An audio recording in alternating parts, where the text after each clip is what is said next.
ആകുമ്പോൾ എല്ലാ മതങ്ങൾക്കെതിരെയും ഒരേപോലെയാണോ ഇക്കാര്യത്തിൽ?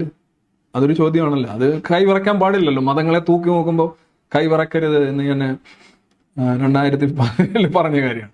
അങ്ങനെ കൈവിറക്കുന്നുണ്ടോ എന്നുള്ളതെന്ന് ആലോചിച്ചു. എല്ലാ വിഭാഗത്തിലുള്ള മത മാലിന്യങ്ങളെയും വിമർശിക്കുമ്പോൾ അതിനെ ശക്തിയായിട്ട്, അത് നമ്മൾ സോഷ്യൽ മീഡിയ നോക്കിയാൽ ഇപ്പൊ ഈ മതത്തെ ആക്രമിക്കരുത്, അല്ലെ മത സോഫ്റ്റ്വെയറിനെ അങ്ങനെ ഒന്നും പറയരുത് എന്ന് പറയുന്നവര് അങ്ങനെയല്ലല്ലോ. കഴിഞ്ഞ ആഴ്ച ഞാൻ തന്നെ ഇപ്പോൾ ഉദാഹരണമായിട്ട് പറയാം, ഒരു ഇൻസ്റ്റാ പോസ്റ്റ് ഇട്ടു.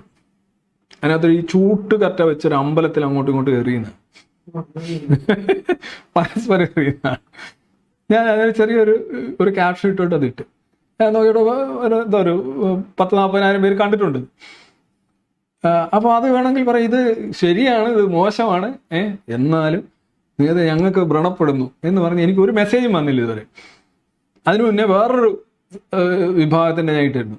ഇതേപോലെയുള്ള ഒരു തട്ടിപ്പം, ഒരു വിശ്വാസ ചൂഷണമാണ്, ഒരു വിഷയമില്ല.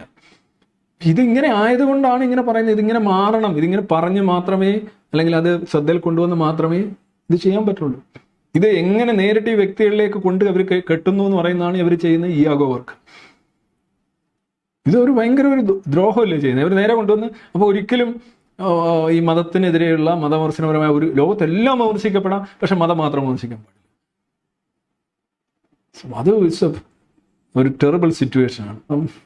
ഇങ്ങനെയല്ല നമ്മൾ ഈ article 51AH of the constitution പറയുന്ന പരിഷ്കരണ ത്വര എന്ന് പറയുന്ന ഇതല്ല.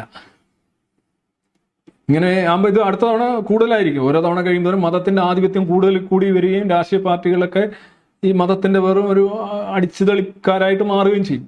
പ്രത്യേകിച്ച് അവർ പറയുന്നോണം ജീവിക്കുക, അവർ പറയുന്നോണം ചിന്തിക്കുക, അവർ പറയുന്നോണം കൊടുക്കുക. അല്ലെങ്കിൽ മതം പറയും ഞങ്ങൾ അങ്ങ് പാർട്ടി നടത്തിക്കോളാം.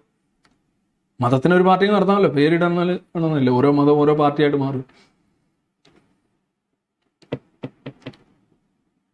അല്ലേ? അപ്പൊ തിരിച്ച് നടത്തുമ്പോഴും ശ്രദ്ധിക്കണം. അങ്ങനെ ഉദ്ദേശിക്കുമ്പോൾ അതിനകത്തുള്ള ആരെയും എല്ലാവരെയും ഹർട്ട് ചെയ്യും. അപ്പോൾ ആളുകളെ, ഫോർ എക്സാമ്പിൾ ഏറ്റവും നല്ലത് ഇപ്പൊ പശു ഗാന്ധിജിയുടെ ആയിരുന്നു, കോൺഗ്രസിന്റെ ആയിരുന്നു, ഇപ്പൊ BJP യുടെ ആണ് അല്ലേ? BJP ആണെന്നാണ് പറയുന്നത്. പശുവിന്റെ കൊലയെല്ലാം BJP ആണ്, പശുവിന്റെ സംരക്ഷണം എല്ലാം കോൺഗ്രസ് ആണ് എന്ന് നമ്മൾ എടുക്കാതിരിക്കും. പണ്ടും പശുവിന്റെ പേരിലുള്ള കൊലകൾ നടക്കുന്നുണ്ട്, എല്ലാം ഉണ്ട്. ഓക്കെ, നമ്മൾക്ക് ഇഷ്ടപ്പെട്ട രീതിയിൽ നമ്മുടെ രാഷ്ട്രീയ താല്പര്യം അനുസരിച്ച് നമ്മൾ നരേറ്റീവുകൾ ഉണ്ടാക്കുക. അപ്പോൾ പശു ചാണകം എന്നൊക്കെ പറയുമ്പോൾ അതാ എൻ്റെ ജനതയെ അങ്ങ് താറടിക്കുകയാണോ, അവർക്കെല്ലാം വേദനിക്കും എന്നുള്ള ഒരു ആദിയും വ്യതയൊക്കെ ഉണ്ടാവാറുണ്ടോ ആർക്കും? ആയിട്ട് ഞാൻ കണ്ടിട്ടില്ല. അങ്ങനെ ഉണ്ടാകുന്നു എന്ന് പറഞ്ഞ് തിരിച്ച് ആരെങ്കിലും ഇങ്ങനെ പറയുന്നതായിട്ട് ഞാൻ അധികം കേട്ടിട്ടില്ല.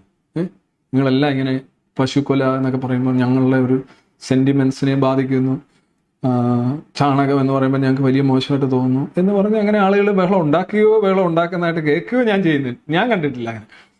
അങ്ങനെ ആരും പറഞ്ഞ് ഞാൻ കേട്ടിട്ടില്ല സംതിങ്. അപ്പൊ അവിടെ ഗോത്രവൽക്കരിക്കുന്നില്ല അല്ലേ? ഒരു വ്യക്തിക്കെതിരെ, ഒരു പാർട്ടിക്കെതിരെയുള്ളത് പാർട്ടിക്കെതിരെ മാത്രമാണ്, BJPക്കെതിരെ മാത്രമാണ് എന്നല്ലേ പറയുന്നത്?